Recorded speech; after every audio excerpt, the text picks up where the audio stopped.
itu tahu bahwasanya rezeki saya itu tidak mungkin diambil orang. Maka aku merasa tenang di dalam mencarinya ketika aku tahu bahwasanya rezekiku tidak akan diambil orang.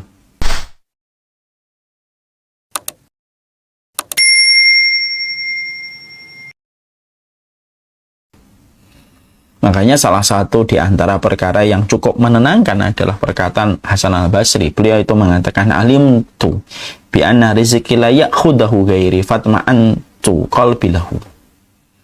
Ada seorang ulama yang berkata ketika dia menceritakan narasi dalam hidupnya. Beliau berkata, saya itu tahu bahwasanya rezeki saya itu tidak mungkin diambil orang. Maka aku merasa tenang di dalam mencarinya ketika aku tahu bahwasanya rezekiku tidak akan diambil orang. Tidak aku ngoyo sampai malam dijadikan siang, siang dijadikan malam. Tidak peduli halal dan haram. Kenapa? Aku tahu rezekiku tidak mungkin diambil orang. Maka aku merasa tenang. Aku juga tahu bahwasanya amalku tidak bisa diwakilkan kepada orang lain. Makanya aku menyibukkan dengan amalku. Aku tahu tidak ada tempat yang aku bisa sembunyikan ketika melakukan maksiat. Makanya aku malu ketika berbuat maksiat ketika pada tempat yang tidak dilihat oleh Allah. Dan aku tahu bahwasanya kematian itu menungguku. Dan aku mempersiapkan apa bekal yang harus aku persiapkan sebelum bertemu dengan Allah. Ini kan narasi. Ini akan mengasah keimanan kita kepada urusan dunia. Dan bagaimana yang harus kita lewati pada urusan berikutnya. Karena bagi orang yang beriman, ketika mereka memiliki sikap zuhud, orang yang zuhud itu yakin mereka itu mencari dunia, tetapi dunianya yang dicari bukan konteksnya ketika hidup, tapi nanti ketika di akhirat. Kebahagiaan yang mereka cari itu mereka fokus pada kebahagiaan babak yang kedua, yaitu kebahagiaan kita di akhirat. Makanya narasi ini ketika kita kaji, kita pelajari pada kehidupan kita, ketika kita ingin memiliki sikap zuhud itu tidak meruti. Sikap zuhud itu nggak bisa laduni, tiba-tiba datang. Tiba-tiba kita memiliki sikap zuhud, nggak bisa. Sikap zuhud itu harus diasah keimanan kita dan keyakinan kita. Mendapatkan referensi ilmu yang benar, mengkaji bagaimana para ulama ketika berinteraksi dengan syariat dan bagaimana mereka berinteraksi dengan petunjuk syariat pada urusan dunia. Jangan sampai akhirnya apa? Kita ngaji, ujung-ujungnya ngaji itu selalu membahas tentang bagaimana kita menjadi kaya. Kaya itu bukan tujuan. Kaya itu merupakan bagian yang perlu diikhtiarkan. Betul, bagian yang perlu diikhtiarkan. Tapi tidak aib kalau diri kita tidak menjadi kaya. Dan tidak menjadi dosa kalau diri kita fakir. Kalau memang sudah berusaha. Dan memang irisan kekayaan dan kemiskinan itu merupakan bagian dari sebuah fitrah kehidupan.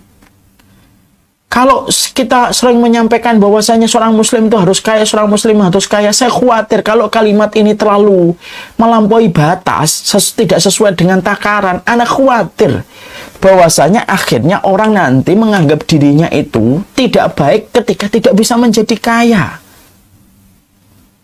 Makanya ketika kita mempelajari kembali ilmu adalah bagaimana ilmu ini mengarahkan kepada kita sikap hati yang benar di dalam menempatkan urusan dunia dengan kita mempelajari biografi orang-orang solih dengan narasi-narasi yang mereka miliki pada kehidupan ketika mereka berinteraksi dengan dunia. Narasi itu harus dibaca, narasi itu diterjemahkan, narasi itu diselami supaya betul-betul kita paham bagaimana berinteraksinya kita dalam urusan dunia. Sekarang tidak menutup banyak perkara yang kita sering jumpai adalah banyak sekali hal-hal yang dikaji, dipelajari. Sekali lagi, ujung-ujungnya itu adalah masalah finansial. Bukan itu tidak boleh. Boleh. Tetapi, sekali lagi, kekayaan itu tidak menjadi tujuan pada kehidupan. Menjadi kaya itu tidak menjadi tujuan. Karena sesungguhnya, Sesuatu yang kaya itu berarti sesuatu yang manis, dan apabila sudah berlebihan manis itu kalau sebagaimana gula yang terlalu banyak masuk dalam tubuh kita, kadang-kadang semacam itu. Makanya yang harus kita lakukan adalah bagaimana ketika kita pengen zuhud, dibangun terus narasinya, narasi keimanan yang dimiliki sama orang-orang soleh kita terdahulu. Orang-orang soleh dulu tuh gimana sih narasi mereka? Kok mereka itu memiliki narasi-narasi indah pada kehidupan mereka? Itu yang kita ambil. Bukan narasi yang diambil sama orang hari ini. Karena narasi yang diambil dari orang hari ini, mereka belum tentu selamat dan belum tentu benar. Narasi yang harus kita miliki dan narasi yang harus kita bangun adalah narasinya orang solih terdahulu. Dan narasi orang solih itu tidak pernah mengatakan bahwasanya kita wajib kaya. Nggak ada. Untuk bisa menjadi kaya supaya bisa membantu, boleh. Tapi apakah setiap orang nanti akan ditakdirkan oleh kaya untuk bisa membantu orang? Belum tentu. Yang kita perlukan adalah apa sih yang kita harus pandang dalam urusan dunia itu. Salah satunya ini yang tadi kita sampaikan dari perkataan Hasan al-Basri. Saya tahu dunia itu tidak akan diambil orang. Makanya saya tenang pada kehidupan saya. Sebagaimana kita menjumpai ada perkataan yang kemarin kita bahas itu. Ada perkataan dari seorang ulama yang mengatakan, bagaimana saya takut menjadi miskin gitu. Bagaimana saya takut menjadi miskin kalau saya merupakan hamba dari Zat yang maha kaya. Ya. Maka ini kita pelajari. Jadi bagaimana para ulama terdahulu di dalam membangun konsep hati mereka berinteraksi pada dunia itu harus kita miliki. Sikap itu harus kita baca, harus kita salami, harus kita mengerti dengan benar, supaya narasi-narasi itu mampu kita ambil menjadi narasi kehidupan kita, supaya kita akhirnya bisa memiliki sikap hati untuk zuhud pada urusan dunia. Makanya mempelajari kisah orang soleh itu penting. Dan salah satu buah manis dari mempelajari kisah orang soleh itu adalah menjadikan kita tahu apa yang harus kita lakukan. Dalam kisah orang soleh terdapat kehidupan bagi mereka yang mengambil kisah itu dengan jujur. Senikmat-nikmatnya urusan dunia yang kita mampu peroleh dan apapun yang kita dapatkan, maka bandingan kenikmatan di dunia itu tidak akan sebanding dengan kenikmatan kelak di akhirat yang Allah persiapkan. Nah, ini harus diimani nih. Artinya harus mengimani betul bahwasanya kita selaku manusia memiliki dua babak. Ada babak yang pertama pada kehidupan di dunia, ada babak yang kedua. Babak yang pertama, seburuk apapun kita dalam urusan dunia, itu bukan berarti berakhir semuanya, karena masih ada babak yang kedua. Senikmat apapun kita pada kehidupan kita pada babak yang pertama, itu tidak menjadikan itu berhenti, tidak menjadikan kita akhirnya pasti nikmat, karena ada babak kedua yang sejatinya akan menunggu kita. Babak yang kedua itu tidak tergantung kekayaan kita dan tidak menjadi terpuruk dengan kemiskinan kita. Karena urusan akhirat itu tidak dipengaruhi oleh kekayaan kamu, dan urusan akhirat tidak dipengaruhi oleh kemiskinan kamu.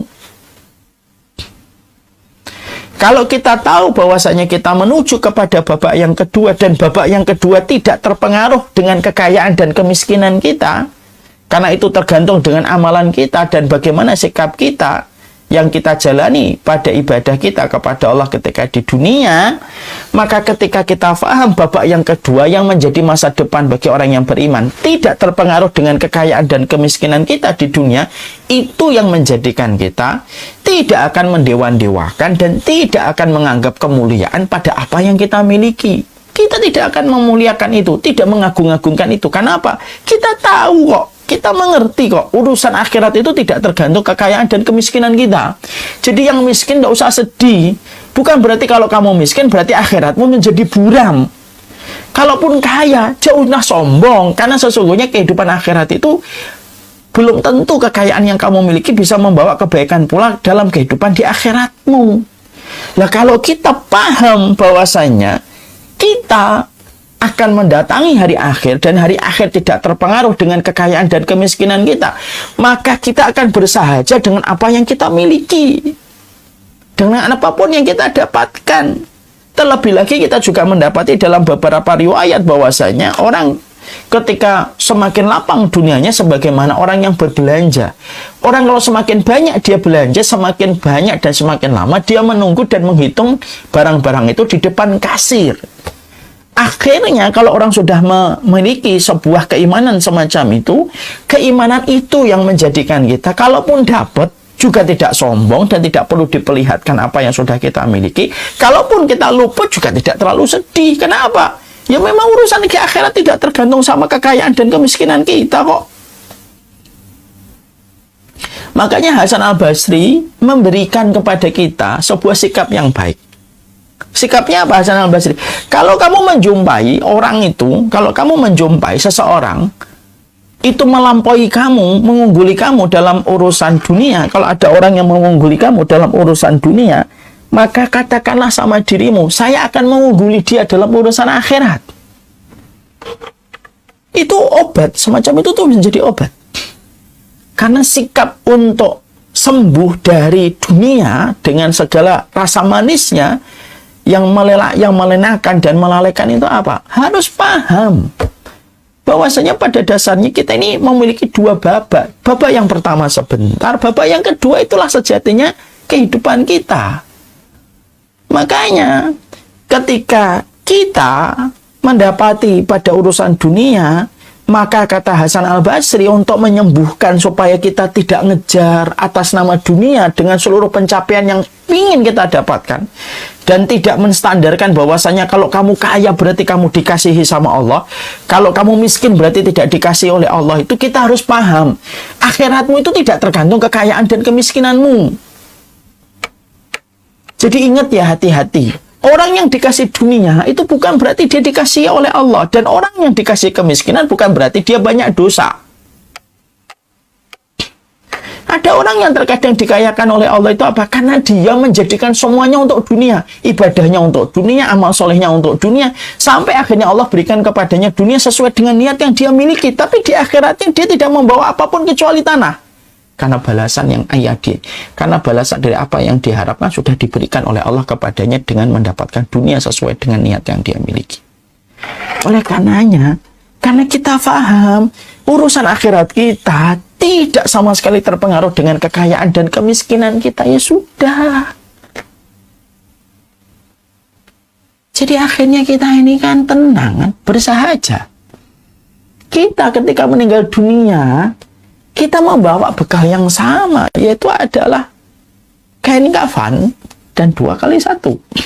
Beda, ada kultur agama yang lain tuh kalau meninggal membawa seluruh kekayaan yang dia miliki lalu dikubur bersama dengan dia ketika dikubur. Agama kita nggak gitu. Agama kita sama sekali, tidak sama sekali urusan akhirat itu terpengaruh dengan kekayaan dan kemiskinan kita. Makanya itulah yang menjadikan akhirnya kita paham. Ketika kita paham urusan akhirat sejatinya jauh lebih besar daripada urusan dunia, maka urusan kita berada di ruang tunggu dunia itu harusnya tidak menjadi masalah besar dari apapun yang terjadi. Karena apa? Karena itu hanyalah sebagaimana sepenggal waktu di ruang tunggu, yang tentunya kita akan melanjutkan pada perjalanan berikutnya di babak yang kedua. Dan babak kedua itu yang paling penting. Apakah kalau kamu kaya berarti akhiratmu menjadi lapang itu? Enggak kok. Apakah kalau miskin lalu akhirat kita menjadi buram? Enggak kok. Bukankah surga itu diisi sebagian besar dari penduduk surga itu fuqara dan masakin, kata Rasulullah? Lalu apa yang menjadikan kita langsung terobsesi untuk terus kaya dan kaya, kaya dan kaya, lalu memandang aib pada kemiskinan? Saya itu suka geli gitu kalau ada orang mengatakan sebab kemunduran kaum muslimin itu karena mereka miskin-miskin. Kata siapa? Kemiskinan itu sebab dari kemunduran. Para sahabat itu miskin, sebagian dari mereka. Tapi peradaban itu mulia di tangan mereka. Karena mereka menempatkan urusan dunia itu bukan menjadi puncak penilaian mereka pada kehidupan. Bukan berarti kita tidak boleh kaya. Kan saya sudah sering mengatakan berulang-ulang. Menjadi kaya itu boleh. Tapi menjadikan hidup kita tujuannya kaya, itu yang nggak boleh. Makanya akhirnya Rasulullah itu kalau menghibur orang dalam urusan dunia, kalau dia nggak dapat, caranya gampang kok. Rasulullah mengatakan, kalau kamu idza ra'aita syai'an yu'jibuka, kalau kamu melihat ada orang dengan pencapaian dunianya yang banyak, kata Rasulullah SAW, kamu mendapatkan orang mendapatkan pencapaian dunianya. Kata Nabi SAW apa? Kata Nabi itu, beliau berkata, kalau kamu melihat ada sesuatu yang mengagumkan dari apa yang kamu lihat dari teman kamu, dia memiliki ini, memiliki itu, maka katakanlah bahwasanya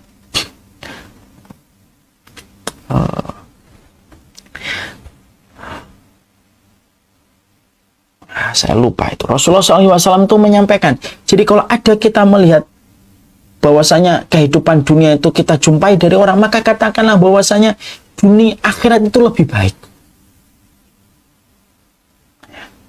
Akhirat itu sejatinya lebih baik dari apa yang kita temukan, dari apa yang kita lihat dari teman ataupun pencapaian dari harta orang-orang yang ada di sekitar kita.